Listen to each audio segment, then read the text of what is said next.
Welcome friends, সকলকে আমার stock market আড্ডা ইউটিউব চ্যানেলে স্বাগত। আজকে 16 তারিখ, গতকালকে 15 তারিখ গেছিল। আমরা দেখেছিলাম মার্কেট একটা বিশাল বড় একটা বিগ গ্যাপ ডাউন ওপেনিংয়ের পর মার্কেট কিছুটা নিচে আসে, নিচে এসে ফার্দার সেখান থেকে বাইং হয় এবং মার্কেট 22,427 লেভেল অবধি যায়, গিয়ে ফার্দার সেখান থেকে সেলিং হয় নিফটিতে। তো তোমাদের সামনে নিফটির এই যে চার্টটা এখন খোলা আছে, এটা নিফটির ডেলি চার্ট, যেটা তোমরা আমার এই মোবাইল স্ক্রিনে দেখতে পাচ্ছ। এর আগের দিনের চার্টে আমি বলেছিলাম যে নিফটি একটা চ্যানেলের মধ্যে দিয়ে ট্রেড করছে, যার চ্যানেলটার আপার ট্রেন্ড লাইনটা একটা রেসিস্ট্যান্সের কাজ করছে এবং চ্যানেলের লোয়ার লাইনটা সেটা একটা সাপোর্টের কাজ করছে। তো যতবার নিফটি সেই আপার ট্রেন্ড লাইনে যাচ্ছে সেখান থেকে রেসিস্ট্যান্স পাচ্ছে, পেয়ে নিচে আসছে। এবারও তাই হলো। এবারও নিফটি আপার ট্রেন্ড লাইনের কাছে গেল, গিয়ে সেখান থেকে রেসিস্ট্যান্স পেয়ে নিফটি ফার্দার এখন নিচে এসছে। তো নিচে কতখানি আসতে পারে, কতটা আসতে পারে সেটা সঠিকভাবে তো বলা যায় না। আমরা কিছু বিভিন্ন ইন্ডিকেটার, কেউ বিভিন্ন মুভিং অ্যাভারেজ ইউজ করে, সেটা সিম্পল মুভিং অ্যাভারেজ হোক বা এক্সপোনেনশিয়াল মুভিং অ্যাভারেজ হোক, কেউ আবার ডেটা অ্যানালাইসিস করে জানার চেষ্টা করেন। আমার এখানে যেটা খোলা আছে এটা একটা ফিবোনাচি লেভেল ড্র করা আছে। এই ফিবোনাচি লেভেলটা প্রিভিয়াস সুইং লোয়ের সঙ্গে নেক্সট সুইং হাই যুক্ত করে আমরা জানতে পারি যে নিফটির বা যে কোনো স্টকের তার সাপোর্ট এবং রেজিস্ট্যান্স সম্বন্ধে। তো এখন নিফটি ট্রেড করছে 22,272, আর নিফটির 50% রিট্রেসমেন্ট লেভেল হচ্ছে 22,241 ফিবোনাচি লেভেল অনুযায়ী। এরপরের সাপোর্ট হচ্ছে 618, এটা একটা ফিবোনাচির গোল্ডেন রেশিও, যার লেভেল হচ্ছে 22,116। তাহলে আমরা ধরে নিতে পারি নিফটি 22,116 থেকে সাপোর্ট নিতে পারে। যদি এটাও না হয় তাহলে নিফটির এরপরের সাপোর্ট লেভেল হচ্ছে 21,937, যেটাও একটা ফিবোনাচি গোল্ডেন রেশিও 786। তাহলে আমরা কি দেখতে পাচ্ছি, নিফটির 16 তারিখের জন্য মানে আজকের দিনের দাঁড়িয়ে নিফটির প্রথম সাপোর্ট হচ্ছে এই 22,116, এরপর হচ্ছে 21,937। ডেলি চার্টে আমরা এটা দেখতে পাচ্ছি ফিবোনাচি লেভেল, যেগুলো আমাদের সাপোর্টের কাজ করছে। আর এছাড়াও কালকে নিফটি একটা বেয়ারিশ ক্যান্ডেল তৈরি করেছে, কিন্তু আমার যেটা মনে হচ্ছে নিফটি আজকে যদি নিচে খোলে, সেখান থেকে কালকেও বলেছিলাম নিচে খুলে বাইং হবে, ওই উপরে যাবে, কি ফার্দার সেখান থেকে শর্ট হতে পারে। সেটা তো কারেন্ট মার্কেট চলাকালীন যে ক্যান্ডেল স্টিক প্যাটার্ন বা যে চার্ট তৈরি করছে তার উপর নির্ণয় করা সম্ভব। অতএব আমরা এখান থেকে ধারণা নিতে পারি যে নিফটি 618, যেটা ফিবোনাচির গোল্ডেন রেশিও, সেখানে একটা সাপোর্ট নিতে পারে, সেটা 22,116। আর যদি সেটাও না হয় তাহলে নিচের দিকে 21,937।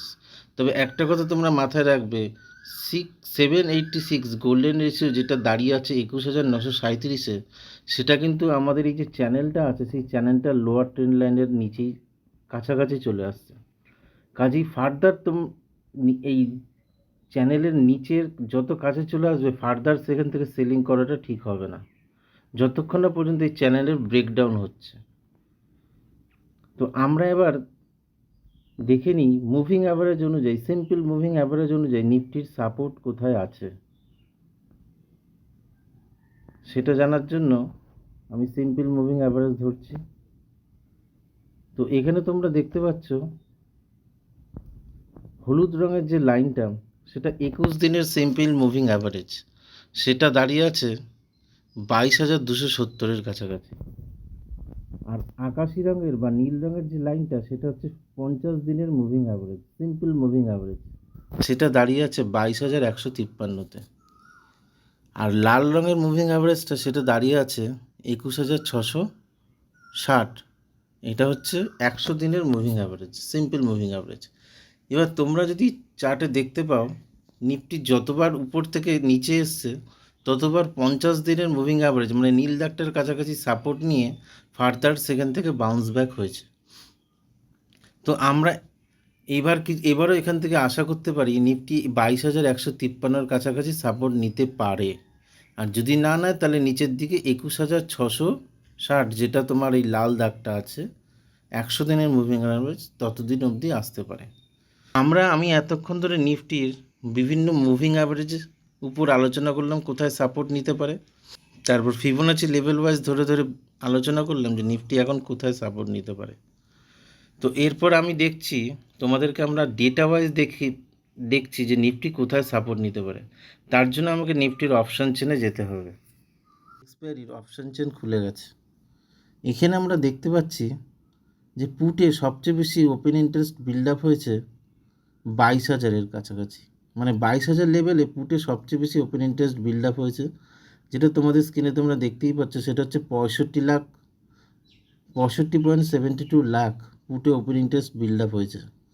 আর চেঞ্জ ইন ওপেন ইন্টারেস্ট দেখা যাচ্ছে 16.55 lakhs change in open interest হয়েছে। কিন্তু আমি এই অপশান চেনে একটা কথা বারবার বলবো, এটা হচ্ছে মার্কেট ক্লোজিংয়ের ডেটা। এই অপশান চেনের ডেটাটা পুরোটাই পাল্টে যাবে যখন মার্কেট স্টার্ট হবে, তখন ডেটার পরিবর্তন হতে পারে। তো কাছাকাছি আমরা দেখতে পাচ্ছি যে 22,000-এর কাছাকাছি নিফটিতে অনেক বেশি সাপোর্ট আছে, কারণ এখানে 65 লাখ লোক ওপেন ইন্টারেস্টে বিল্ড আপ হয়ে আছে এবং চেঞ্জ ইন ওপেন ইন্টারেস্টে 16.55 লাখ। তাহলে আমরা এই অপশান ডেটা ওয়াইজ ধরে নিতে পারি যে নিফটির 22,000 একটা মেজর সাপোর্টের কাজ করবে আজকের দিনের জন্য।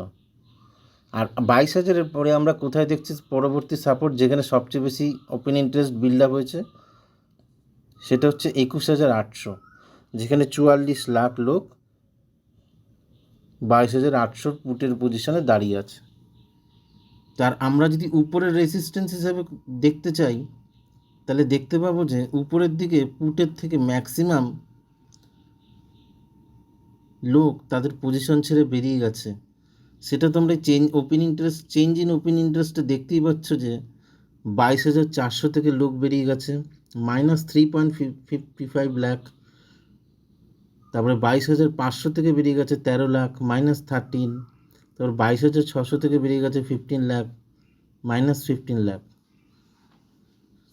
ঠিক তেমনি ওপেন ইন্টারেস্টে পুটের ক্ষেত্রে সেইভাবে কোনো বিল্ড আপ নেই, যতটা আমরা নিচের দিকে বিল্ড আপ দেখলাম। কিন্তু কলের দিকে রেসিস্ট্যান্সে উপরের দিকে দেখতে পাচ্ছি 22,500 এবং 22,600 স্ট্রং রেসিস্ট্যান্সের কাজ করছে।